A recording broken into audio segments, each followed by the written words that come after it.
भारत के मध्य भाग में बसा था एक समृद्ध और ऐतिहासिक राज्य मालवगढ़।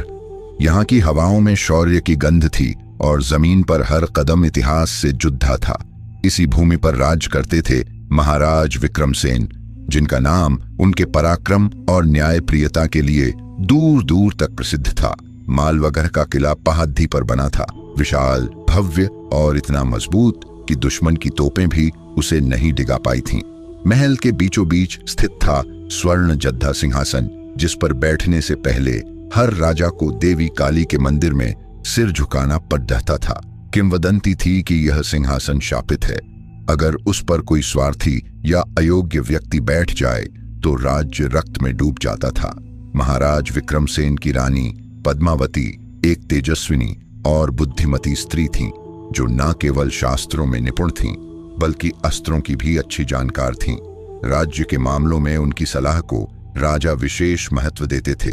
उनका पुत्र राजकुमार उदयवीर जवान, तेज तर्रार और असाधारण तलवारबाज था, लेकिन उसमें अनुभव की कमी थी और कभी कभी भावनाओं में बहकर निर्णय ले बैठता। दरबार का सबसे चालाक और महत्वाकांक्षी व्यक्ति था मंत्री रुद्र प्रताप, एक व्यक्ति जो वर्षों से राज परिवार का विश्वास पात्र बना हुआ था, लेकिन भीतर से सिंहासन की लालसा में जल रहा था। रुद्र प्रताप जानता था कि सीधे युद्ध से वह राजा को हरा नहीं सकता। उसने काली तांत्रिक विद्या का सहारा लिया और एक अघोरी बाबा से संपर्क किया। उस अघोरी ने बताया कि जब तक मालवगढ़ का सिंहासन शुद्ध और धर्मपरायण व्यक्ति के अधीन रहेगा, तब तक यह राज्य अजेय रहेगा, लेकिन यदि सिंहासन को अपवित्र किया जाए, जैसे रीतियों का उल्लंघन, अशुद्ध रक्त का प्रवेश, तब यह सिंहासन खुद अपने राजा को खा जाएगा। रुद्र प्रताप ने यह सुनते ही योजना बना डाली। उसने राज्य में कुछ विश्वास पात्र सेनापतियों को धन और पद का लालच देकर अपने पक्ष में कर लिया। साथ ही महल में एक एक कर अपने समर्थकों को विभिन्न पदों पर बैठाने लगा। इसी दौरान एक घटना हुई जिसने कहानी को मौद्दा दे दिया। राजकुमार उदयवीर एक दिन शिकार पर गया और जंगल के भीतर एक घायल युवती को देखा। वह थी राजकुमारी चंद्रिका, पड़ोसी राज्य चंद्रगढ़ की राजकुमारी। उसने बताया कि उसका पिता उसका विवाह जबरन एक बूढ़े और क्रूर सेनापति से करवा रहा था, जिससे बचने के लिए वह भाग निकली थी। उदयवीर ने उसे महल में गुप्त रूप से शरण दी। धीरे धीरे दोनों में प्रेम पनपा और फिर चंद्रिका ने उसे अपने राज्य के कुछ राजनीतिक रहस्य भी बताने शुरू किए। जब यह बात रुद्र प्रताप को पता चली, उसने इस मौके का फायदा उठाया। उसने दरबार में अफवाहें फैलानी शुरू की कि राजकुमार एक शत्रु राज्य की जासूस से प्रेम कर रहा है।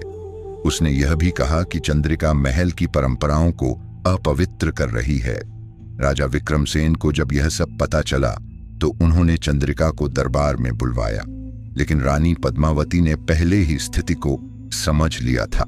उन्होंने कहा, जब दो दिल मिलते हैं तो केवल प्रेम नहीं, दो संस्कृतियां भी एक होती हैं।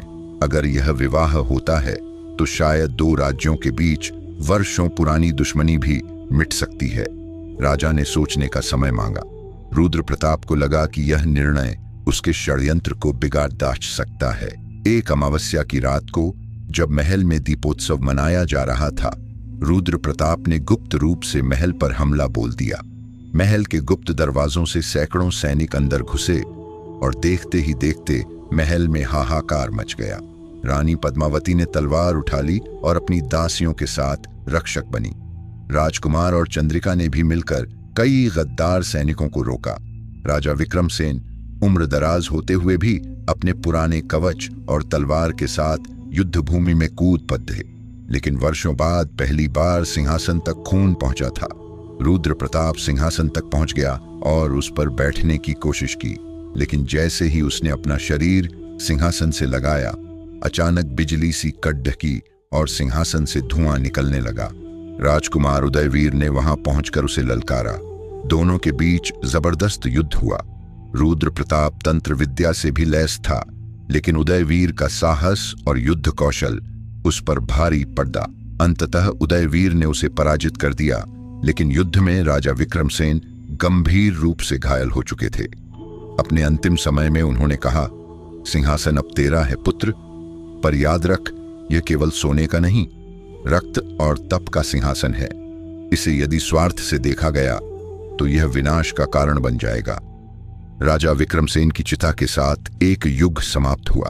राजकुमार उदयवीर का राज्याभिषेक हुआ। चंद्रिका अब राज्य की रानी बनी। विवाह धूमधाम से हुआ, जिसमें चंद्रगढ़ और मालवगढ़ के नागरिकों ने पहली बार मिलकर उत्सव मनाया। उदयवीर ने पहला आदेश जारी किया, राज्य के हर नागरिक को शिक्षा, चिकित्सा और सुरक्षा मिलेगी। रानी चंद्रिका ने स्त्रियों के लिए अलग शिक्षा केंद्र बनवाए। रानी पद्मावती अब महल में नहीं, गांव-गांव जाकर स्त्रियों को आत्मनिर्भर बना रही थीं। मालवगढ़ फिर से उजास से भर गया, लेकिन सिंहासन अभी भी वहीं था, चुपचाप, गंभीर और चेतावनी भरा, मानो कह रहा हो, राज करो मगर स्वार्थ से नहीं, वरना यह शाप फिर जाग उठेगा।